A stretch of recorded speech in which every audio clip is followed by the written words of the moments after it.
What is up, everybody? It's Dr. Vibe here, host and producer of the award-winning Dr. Vibe show, the home of Epic Conversations, and I'm the home of Epic Conversations.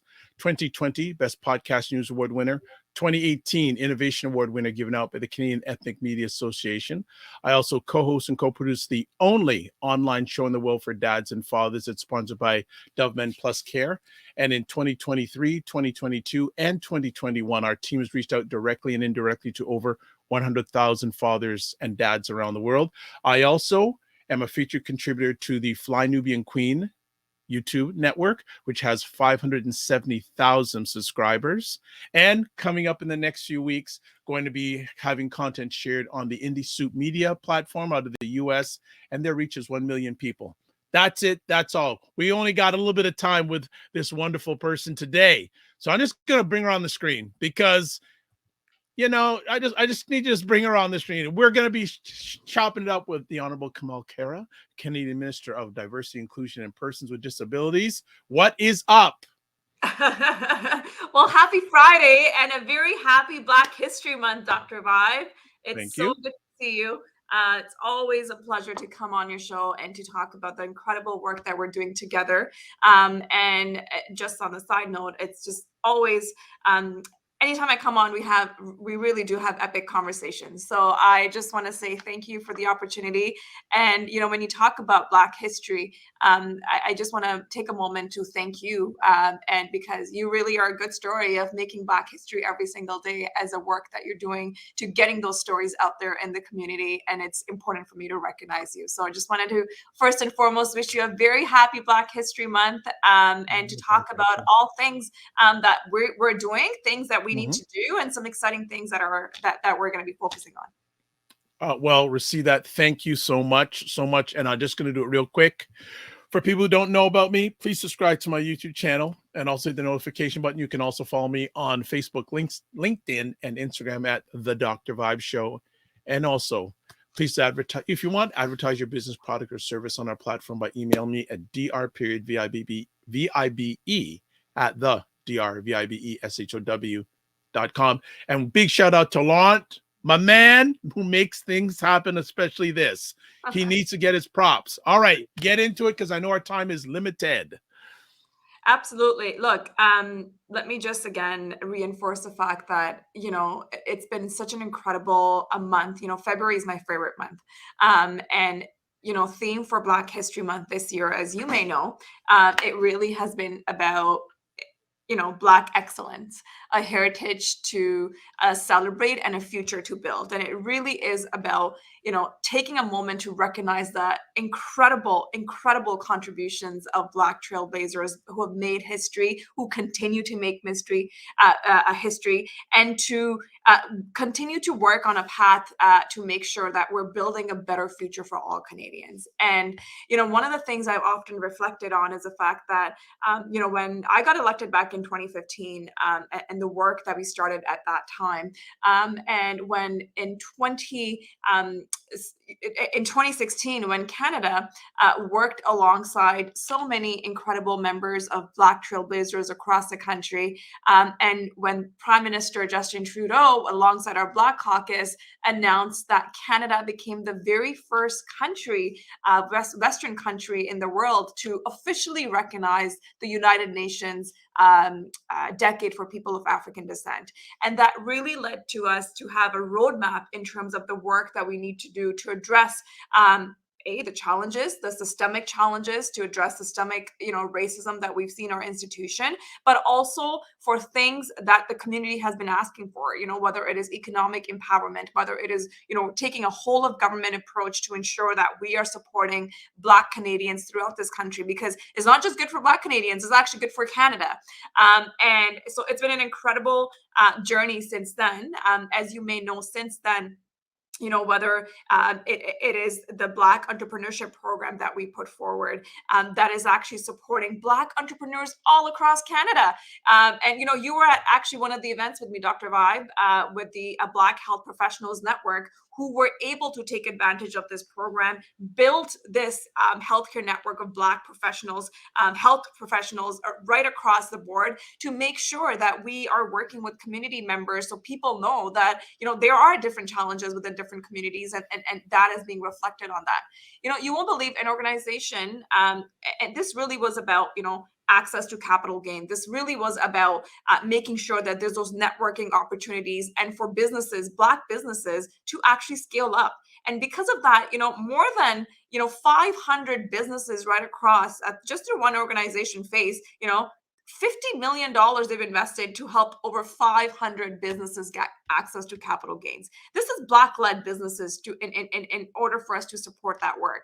When you talk about, the work through our Supporting Black Communities initiative, this is Black-led, Black-serving community organizations that we're supporting through Black funders, all the way from Nova Scotia to in Ontario, and right across the board. And, when you talk about the stories of resiliency, when you talk about the work that's happening, it is quite remarkable. And one of the things that I'm so excited to tell you is that, by the way, we missed you at the Black History Gala that we hosted. You went offline on that, and then you come back with, okay, but how long I've been asking to get some of your time? So touche, but you know what? Received. And when that time happens, we'll take the picture. We'll go live on Instagram and say it was reality. It was happening. Okay. But I have to tell you, last week we had over thousands of Black trailblazers from right across the country that came to Ottawa, where we celebrated Black History Month. And it really was a chance to not just, get together to celebrate, but talk about what more we can do. And that's where the Prime Minister officially announced that Canada will be extending domestically the UN decade till 2028 in Canada. This really is something that the community has been asking for, something that community is saying, like, the UN decade is ending. What is Canada going to do? But Canada, obviously, since we weren't in power, like we signed the decade obviously a bit later, and we wanted to make sure that we continue to do this work together. Whether it is to address the overrepresentation of Black, Indigenous Canadians in our criminal justice system, whether it is the work that we need to continue to support, taking a whole of government approach and addressing some of the systemic challenges, but also, making sure that we are there for the community, whether it is the entrepreneurship program, whether it is the, Supporting Black Communities initiative, whether it is the endowment fund and the non-for-profit, that we are talking about Black excellence every single day. Because I always say diversity is a fact in Canada, but inclusion is a choice. And as a government, we have been very deliberate in the investments that we're making, and we're going to continue to make sure we're supporting Black Canadians, because it actually leads to a better Canada for all Canadians. Fantastic. Gonna ask you one or two conversation pieces, because I heard your notification in the background, so I'm gonna definitely be cognizant of your time. Yes. Where does your government, what do you need from us to amplify? Because yes, you're putting a lot of stuff out there. Yes.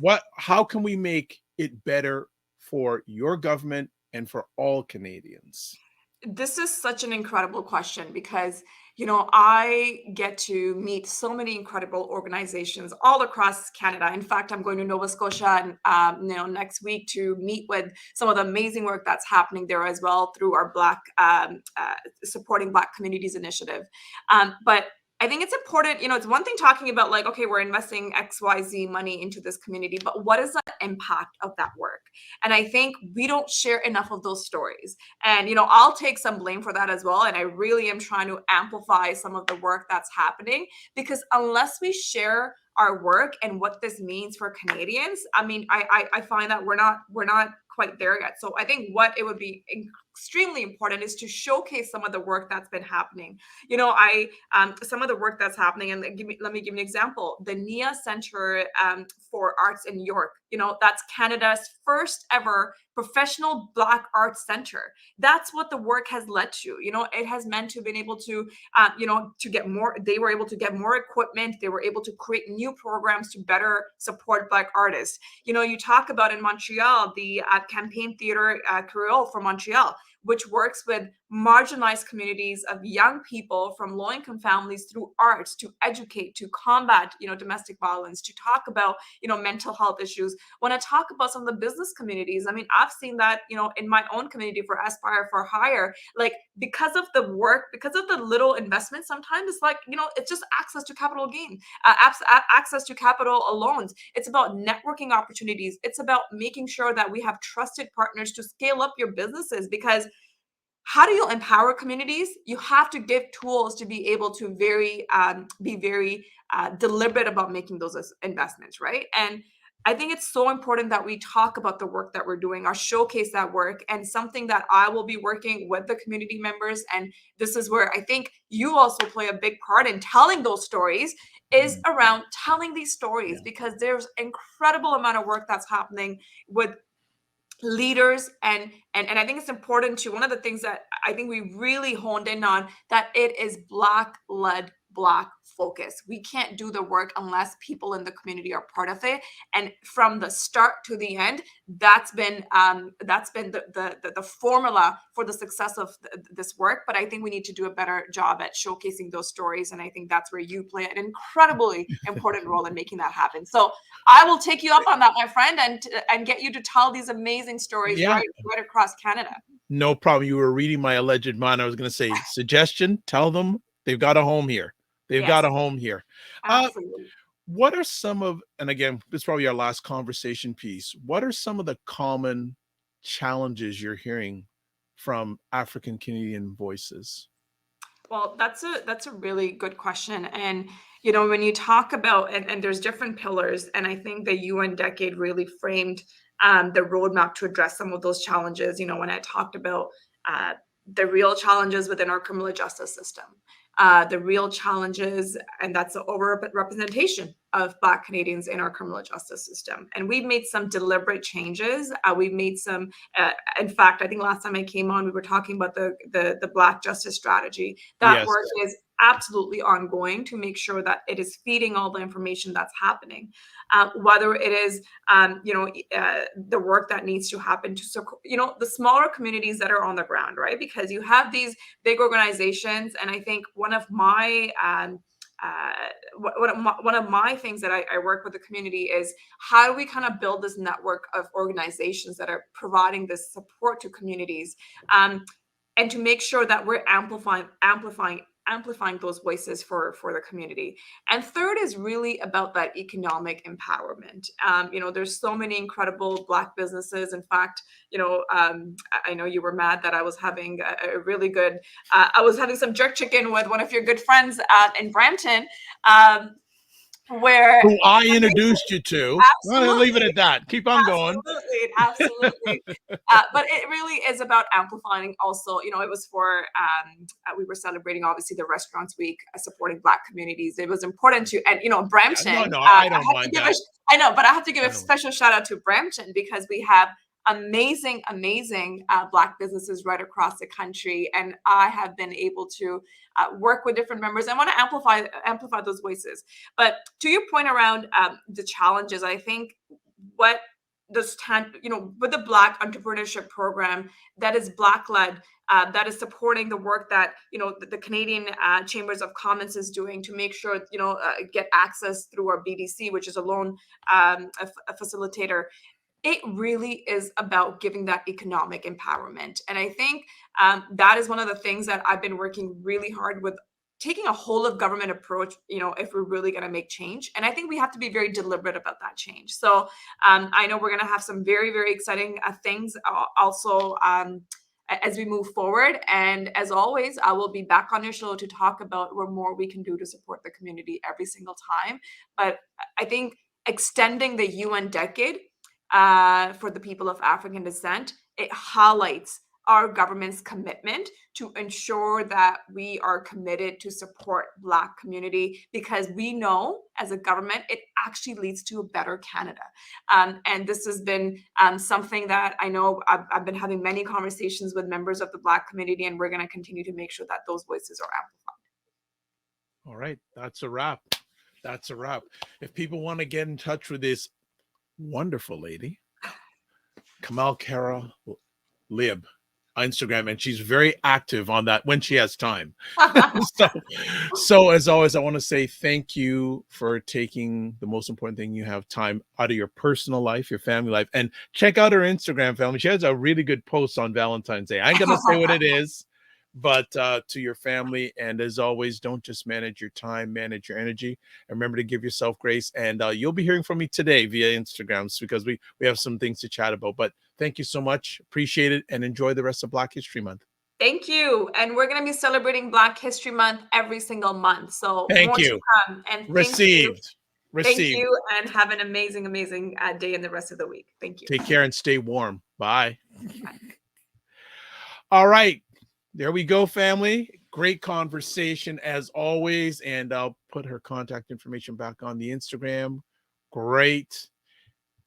And that's a wrap. That's one of the quickest conversations.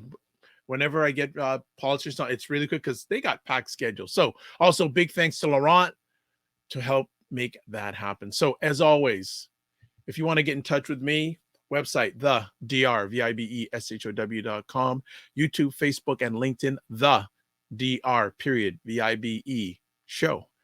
Instagram at the DRVIBESHOW, and X at DRVIBESHOW. You can catch replays of this epic conversation at the Dr. Vibe Show YouTube, Facebook, and LinkedIn. And also at my website, the DRVIBESHOW.com. So as always, this is how we end off our conversations. Live your life as a dream. If you can dream it, you can make it. Sometimes you have to get small to get stronger. Block assumptions. Then aim bigger, aim better, aim higher, aim wider. Love, faith, and respect. Remember to give yourself grace, and don't just manage your time, manage your energy. God bless. Peace to well. Keep the faith and walk good.